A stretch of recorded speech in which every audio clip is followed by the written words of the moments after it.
Depression جسے آپ اردو میں مایوسی، غمزدگی، افسردگی اور پست حوصلہ ہونا کہہ سکتے ہیں، دنیا سے دل اچاٹ ہونا، دنیا کی ایکٹیویٹیز میں پوری طرح پارٹیسپیٹ نہ کر سکنا، یہ ایسی کیفیات ہیں جن کا تجربہ آج کا ہر انسان کم یا زیادہ کرتا ہے. ہر انسان کے اوپر کسی نہ کسی درجے کی مایوسی کی کیفیت آتی ہے، غم بھی آتا ہے، ایک اداسی کی کیفیت بھی ہر انسان پر آتی ہے. لیکن ایک نارمل انسان اور ایک بیمار انسان میں فرق یہ ہوتا ہے کہ ایک نارمل انسان پر ایسی کیفیات آتی ہیں اور گزر جاتی ہیں، اور وہ بہت جلد ان کا مقابلہ کر لیتا ہے. لیکن جب انسان ایسی کیفیات کا مقابلہ نہ کر پائے اور ایسی کیفیات انسان پر حاوی ہونے لگے تو پھر انسان کو سمجھ لینا چاہیے کہ وہ ڈپریشن کے مرض میں مبتلا ہے. یہ مرض دنیا کے تمام ممالک میں پایا جاتا ہے، لیکن خاص طور پر ان ممالک میں زیادہ ہے جہاں لوگوں کو اللہ تعالیٰ کی پہچان نہیں، یا اللہ تعالیٰ سے ان کا تعلق نہیں، یا روحانیت سے دور ہیں. لیکن ہم مسلمان، ہم تو اللہ پر ایمان بھی رکھتے ہیں، آخرت کو بھی مانتے ہیں، قرآن بھی پڑھتے ہیں، لیکن اس کے باوجود ایسی کیفیات کیوں ہوتی ہیں اور ان کے اسباب کیا ہیں؟ تو سب سے پہلے تو ہمیں ڈپریشن کا سبب معلوم ہونا چاہیے. یاد رکھیے کہ ڈپریشن اچانک نہیں پیدا ہوتا، اس کے اسباب بہت گہرے ہوتے ہیں. کچھ تو موروثی ہوتے ہیں، یعنی والدین کی طرف سے جیسے اور بیماریاں انسان کو ملتی ہیں، اسی طرح ڈپریشن کا مرض بھی بسا اوقات وراثت میں انسان کو منتقل ہو جاتا ہے. پھر اسی طرح نروس سسٹم سے متعلق جتنی بھی بیماریاں ہوتی ہیں، خواہ وہ بظاہر ڈپریشن کی شکل نہ بھی اختیار کیے ہوں، لیکن وہ مل جل کر بسا اوقات ڈپریشن میں بدل جاتی ہیں. یعنی انسان کے اعصاب کا کمزور ہونا یا اعصاب کو کسی بھی طرح کی تکلیف یا پریشر یا بوجھ پڑنا. پھر اس کے ساتھ ساتھ انسان کا ماحول بھی اسے ڈپریشن میں مبتلا کرتا ہے.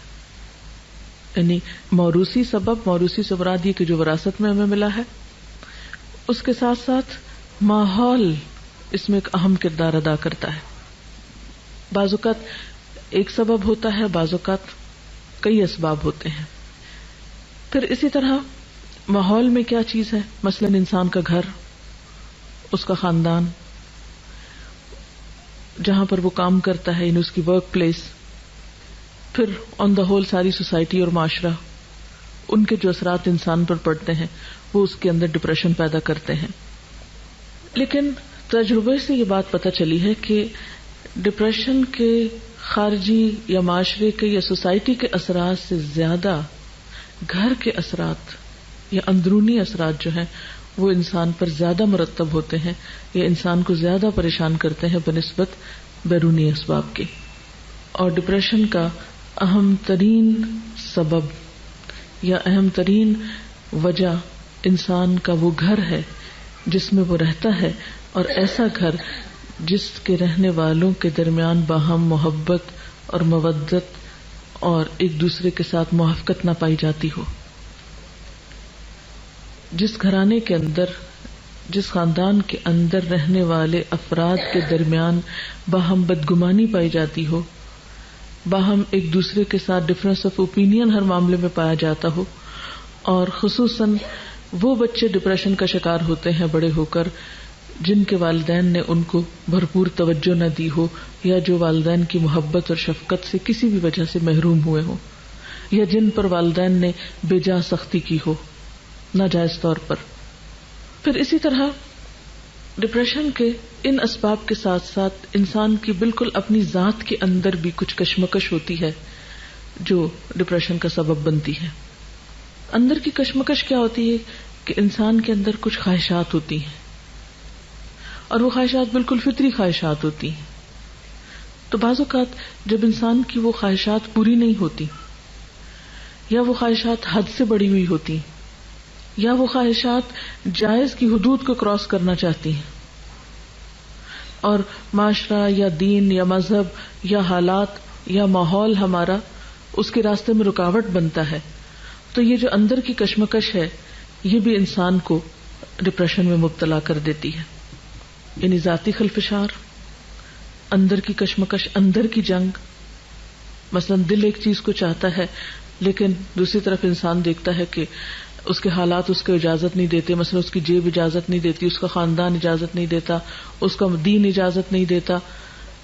تو یہ جو کشمکش ہے انسان کے اندرونی جذبات کی اور بیرونی دباؤ کی، یا اندر ہی ایک قوت ہے جو ایک چیز طلب کر رہی ہے اور دوسری اس کو روک رہی ہے، تو وہ اندر کی جنگ جو ہے یہ بھی انسان کو بیماری میں مبتلا کر دیتی ہے. ان اسباب کے ساتھ ساتھ علامات کا جاننا بہت ضروری ہے، کیونکہ کسی بھی بیماری کی جب علامتیں ہم کو پتہ چلتی ہیں تو پھر انسان اس کا صحیح طور پر علاج کر سکتا ہے.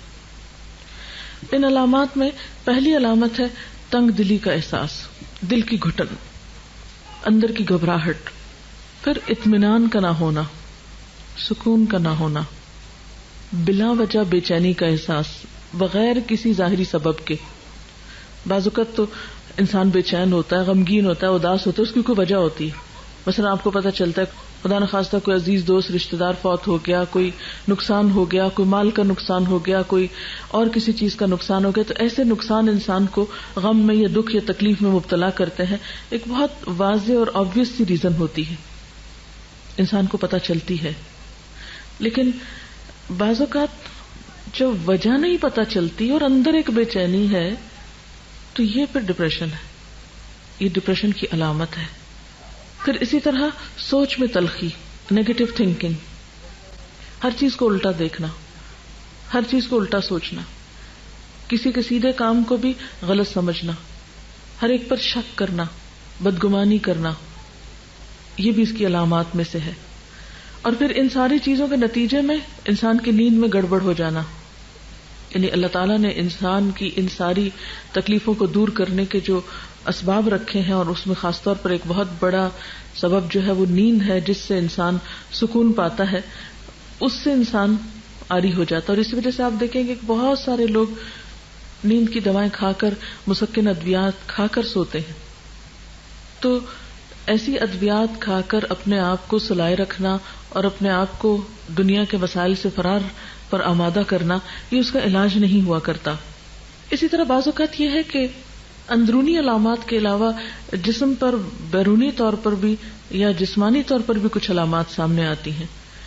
مثلا بہت زیادہ پسینہ ایک دم آنے لگنا، دل کا زور زور سے دھڑکنا، جسمانی کمزوری ہو جانا، انتہائی تھکاوٹ محسوس کرنا، یعنی تھوڑا سا کام کرنے پر بہت زیادہ تھک جانا، کام کرنے کی صلاحیت کا ختم ہو جانا، وسوسوں کا شکار ہو جانا.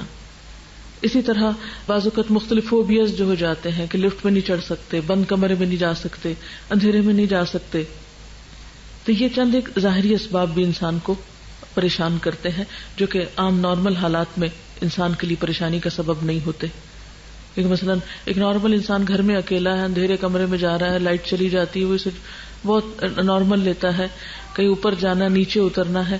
لیکن جب ڈپریشن ہوتا ہے تو ایسی چھوٹی چھوٹی چیزیں انسان کو بہت بادر کرتی ہیں، انسان کو کمزور کر دیتی، انسان ان چیزوں کے سامنے ہارنے لگتا ہے. پھر اسی طرح بعض اوقات تو یہ چھوٹی چھوٹی بیماریاں جو ہیں بڑی بیماریوں میں تبدیل ہو جاتی ہیں. مثلا بعضوں کو السر ہو جاتا ہے، ہائپر ٹینسو ہو جاتے ہیں لوگ. اسی طرح استھما کی بیماری ہو جاتی ہے، بعضوں کی اسکن پر ہی ڈیزیز آ جاتی ہے، جیسے ایگزیما وغیرہ ہو جاتا ہے. اب لوگ اسکن کے اوپر دوائی باہر سے لگا رہے ہیں، ایستما کے لیے بیرونی طور پر دوائیاں کھا کے کنٹرول کر رہے ہیں، اور ایستما ہے کہ کنٹرول ہو ہی نہیں رہا. بی پی کی دوائی کھا رہے ہیں، وہ کنٹرول ہو ہی نہیں رہا، ڈوز بڑھاتے جا رہے ہیں. اب وہ بظاہر علاج ہو رہا ہے لیکن اصل کاز کو پکڑا ہی نہیں گیا، روٹ کو تو چھیڑا ہی نہیں گیا. لہذا ان کا نقصان کیا ہوتا ہے؟ ان دوائیوں کے پھر اپنے سائیڈ ایفیکٹس ہوتے ہیں. پھر ایک بیماری سے دوسری، دوسری سے تیسری، تیسری سے چوتھی، وہ بیماریوں کا ایک چین چل پڑتا ہے. اور بسا اوقات انسان ان بیماریوں کی اوٹ میں یا ان بیماریوں کے دامن میں پناہ لے کر اپنے لیے ایک جواز پیدا کر لیتا ہے، لیکن روٹ کاز اس کا کچھ اور ہوتا ہے. اس لیے کبھی بھی بظاہر ان نظر آنے والی بیماریوں کو ظاہری بیماریاں سمجھ کر علاج نہیں کرنا چاہیے، اس کے اصل سبب کی طرف بھی توجہ کرنی چاہیے. اور اس کے لیے سب سے پہلے یہ کہ درست ڈائگنوسس ہونے چاہیے، تشخیص صحیح ہونی چاہیے. عام طور پر علاج کیا کیا جاتا ہے؟ مریض کو سلا دیا جاتا ہے یا ٹرینکولائزرز دیے جاتے ہیں، لیکن یہ کافی نہیں ہے. یعنی روح کی بیماری کا علاج صرف گولیاں کھانے میں تو نہیں ہے. اس کا نقصان بعض اوقات کیا ہوتا ہے کہ انسان ایسی دوائیاں کھاتا ہے جس سے اس کا معدہ اور خراب ہوتا ہے. جب معدہ خراب ہوتا ہے اس کا نظام ہضم بگڑتا ہے، اس کی نیند کا سسٹم خراب ہوتا ہے، اس کے اندر صحیح خون پیدا نہیں ہوتا، سارے خون کے اندر دوائیاں دوڑ رہی ہوتی ہیں، تو اس سے بیماری جو ہے وہ بڑھتی چلی جاتی ہے. یعنی انسان ظلم پر ظلم اپنے ساتھ کرتا چلا جاتا ہے لیکن چین کہیں بھی نہیں پاتا. تو ایسی صورت میں انسان کو حقیقی علاج کی طرف رجوع کرنا چاہیے. اور وہ کیا ہے؟ سب سے پہلے سوچ کی درستگی. کیونکہ جب تک سوچ درست نہیں ہوگی، جب تک زندگی کے بارے میں اپروچ ٹھیک نہیں ہوگی، اس وقت تک انسان صحیح نہیں ہو سکتا. اور اس کے لیے یہ ہے کہ انسان اللہ تعالیٰ پر بھروسہ کرتے ہوئے چھوٹے چھوٹے نقصانات پر اپنے آپ کو ضائع نہ کرے.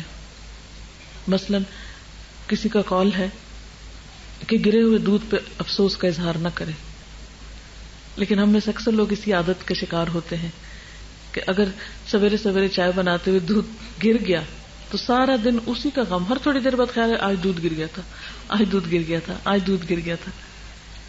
اس سے مجھے جو ہے وہ چولہا صاف کرنا پڑا، پھر وہ نقصان ہو گیا، پھر گھر میں اسمیل ہو گئی، پھر یہ ہو گیا، وہ ہو گیا. وہ ہر تھوڑی دیر بعد وہ اپنے اثرات بھی چھوڑ جاتا ہے اور پھر ہم اسے دیکھ دیکھ کے دکھی ہوتے رہتے ہیں.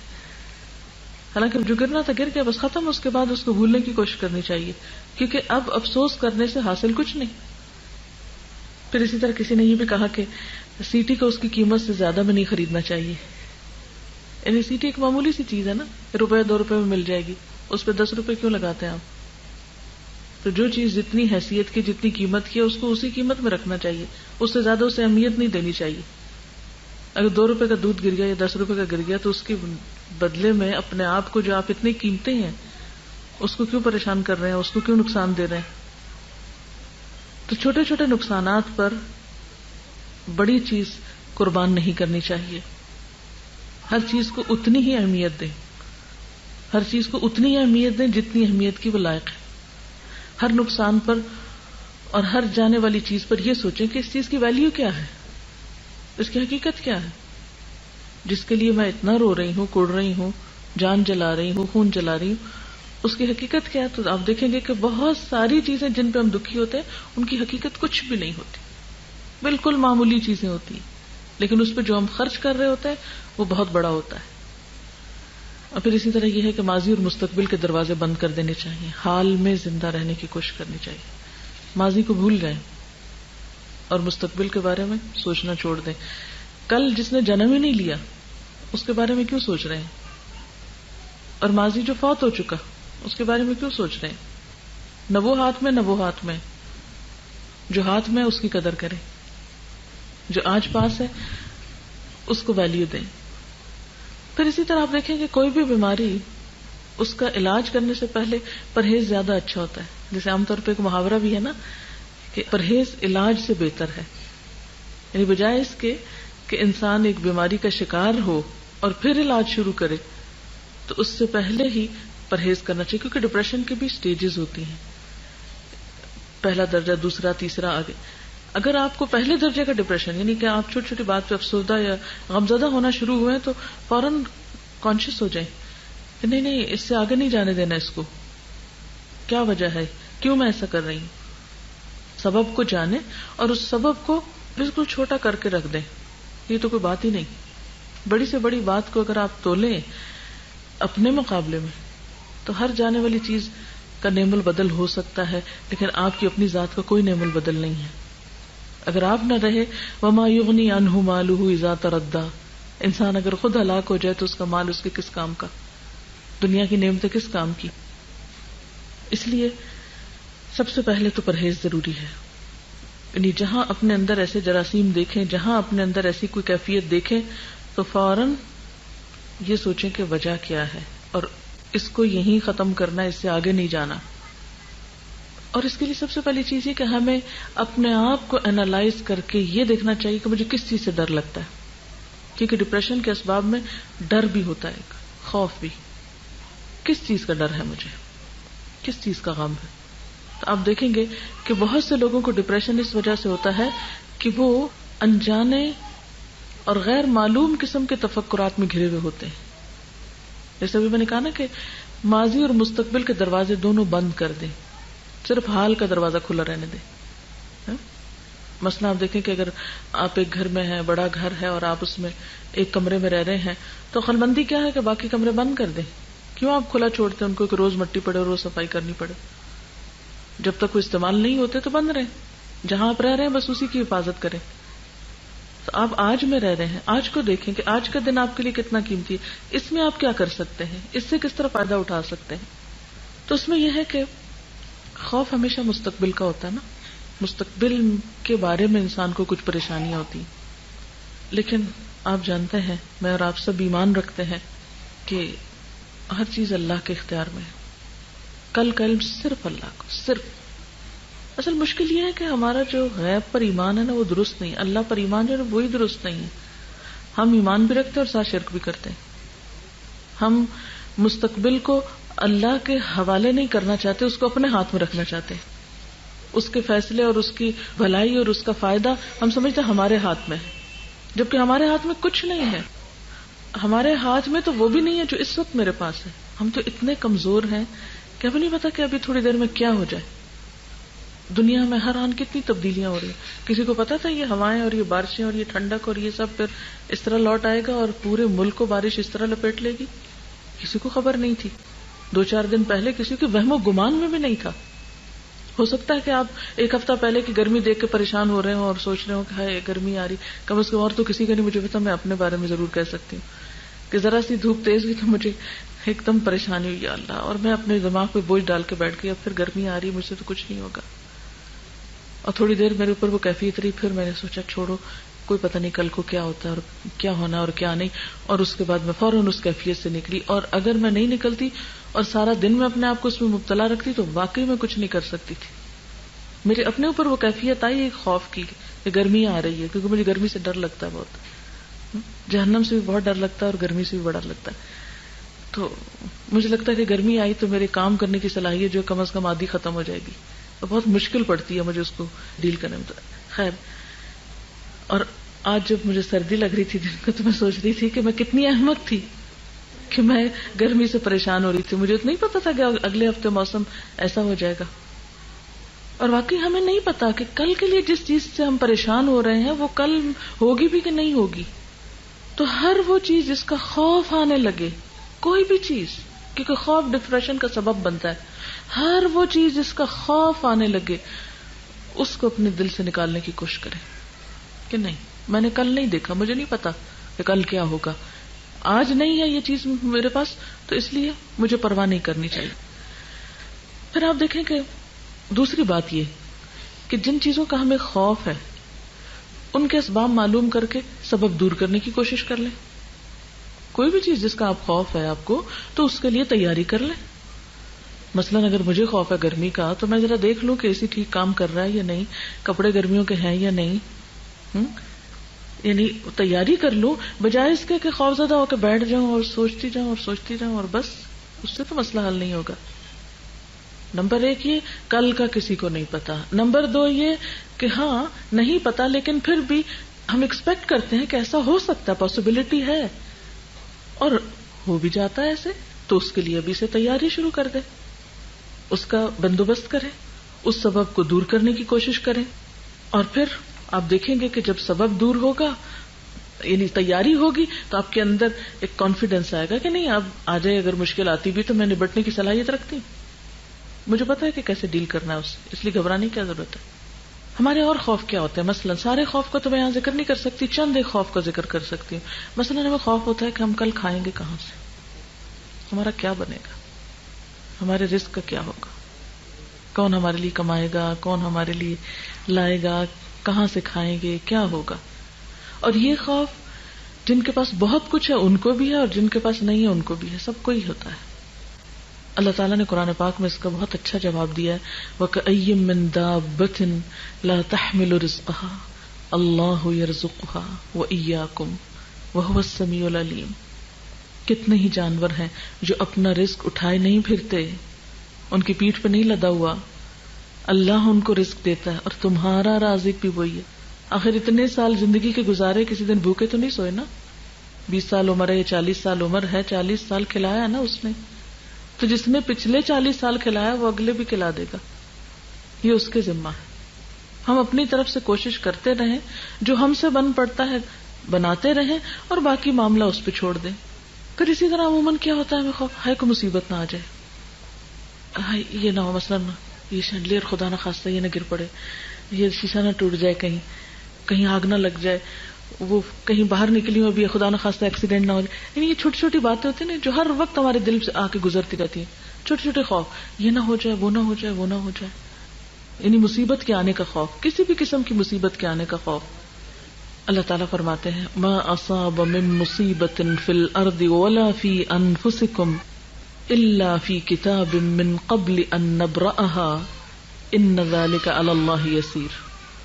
کوئی مصیبت ایسی نہیں جو زمین میں یا تمہارے اپنے نفس پہ نازل ہوتی ہو اور ہم نے اس کو پیدا کرنے سے پہلے ایک کتاب میں لکھ نہ رکھا ہو.